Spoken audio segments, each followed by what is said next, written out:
Welcome back. This year, all of us celebrated Diwali like we used to after a gap of 2 years. But so much has changed in the matter of these 2 years. So how have these changes impacted Diwali spends? What are the kind of solutions that clients are looking for?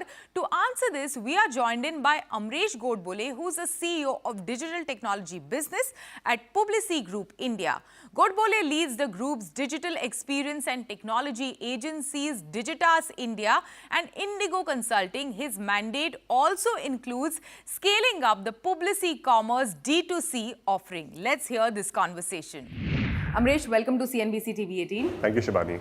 Amaresh, we are just meeting after the Diwali festivities are over. What was this festive season like in terms of spending from brands and from different organizations? Right. So I think there are mixed views in the market about what the spends have been like. But if I look at it from a digital standpoint, I think it's been a very healthy Diwali for us, both from a media spending perspective, but more specifically, given what I look after, I think people really went all out to build experiences, build content, and really engage with their consumers during Diwali. Yeah, and interestingly, this Diwali was, where everyone was out there. Everyone was shopping, going, meeting their friends, their family members. It was like a Diwali that we celebrated together. Absolutely. After a gap of 2 years.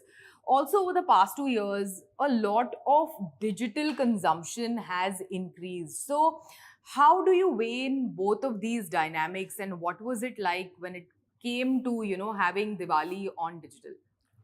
Yeah, so I think you're right. I mean, this is probably the first proper physical Diwali that people have had, right? So I think what was toned down was maybe, more of the virtualization of experiences where, earlier you were doing things like creating experiences where you could share Diwali with your family because you weren't together and so on. What did take off, I think, was purchase, commerce, D2C, discounting, special packages for Diwali, special products developed for Diwali. So there, I think digital consumption has continued to increase. And I mean, as you know, increasingly there's behavior where even if people go to a store, they're constantly comparing online and checking for prices. So in fact, some of the stuff that we built for our clients is to exactly combat that. So for example, for one of our clients, we built an application which is powered by WhatsApp where the retailer can instantly price match Amazon, so that if they have a customer in front of them and they're like, hey, Amazon has a Diwali discount and these guys don't, they can request the company and instantly give that discount. Yeah. Having said that, what else are your clients looking for in terms of these digital solutions today? That there's a need to build a meaningful direct relationship with your consumer. Right, and when I say a direct relationship, it could be customer experiences or marketing experiences that help make purchase decision.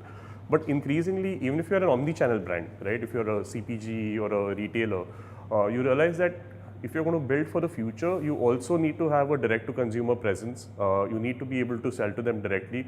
Otherwise, we've seen instances like razor brands coming in and disrupting a category and so on. So you need it for flanking. Then I think there's also a lot more emphasis on building relationships after the sale, which I think was an area that certain categories ignored earlier, right? But today you realize that you can build a lot of life cycle value from a customer by engaging with them after the sale, and I think that's a new emphasis that I haven't seen before. Yeah, and you've joined Publicis back after like a short stint at Google. So what have been your key focus areas over the past couple of months? I believe it was the start of the year when you came back. So we've got our agencies, Digitas and Indigo, and then we've got Publicis Commerce D2C. So these are the P&Ls I look after. But there's also developing emerging capability. So we have 3 clear goals for this, right? So for Digitas and Indigo, which we see as Horizon 1 or already at scale, agencies, it's always about growth and profitability. And I think we are well on track on that. There was some course correction required. And to give you a flavor, Digitas is going to end with its best performance ever till date at this year. I think the more exciting ones for me as an individual have been commerce. So commerce is, that's the one that can unlock exponential growth for you, right? And to give you a sense of the numbers, I mean, it's honestly just been a rocket. So from 21 to 22, we've doubled our revenue. And the businesses that we run right now, in 23, will be 3.5 times 22. So therefore, from FY21 to FY23, the business has grown 7x. So that is massive, and I mean, it's very, very exciting for me.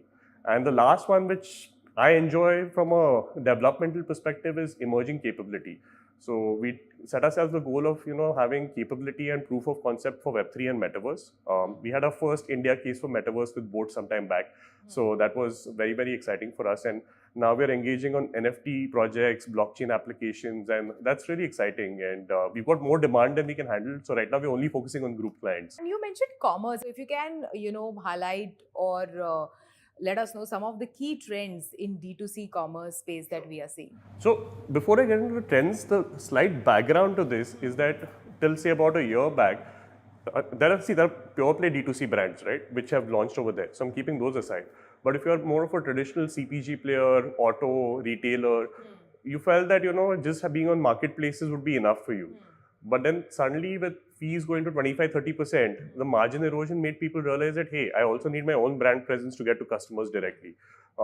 So now a lot of our clients come from there, right? Where they're saying that, okay, I need to connect with my customer directly. And the biggest challenge over there is the cost of acquisition, because it does take a lot of effort and a lot of, investment to get people to D2C. So our view on this is that to optimize for that, you need to look at commerce as a program. Because commerce is not just building a platform, commerce is not just doing the media for it. You need to look at it holistically and start with the objective of cost of acquisition as your end goal. So the three trends that, in terms of go-to-market that I'm seeing that people are using to drive down the cost of acquisition, one is collaborations. So a lot of brands are getting together to do co-marketing, which kind of drives down the cost. You've got opportunities like, apps like Cred, which are increasingly encouraging D2C plays. Yes. The second one, which I'm seeing is the leveraging creators and the whole social commerce piece. And I think you'll see that spike up in a big way in the coming year. And there are platforms which are building specifically to do social commerce.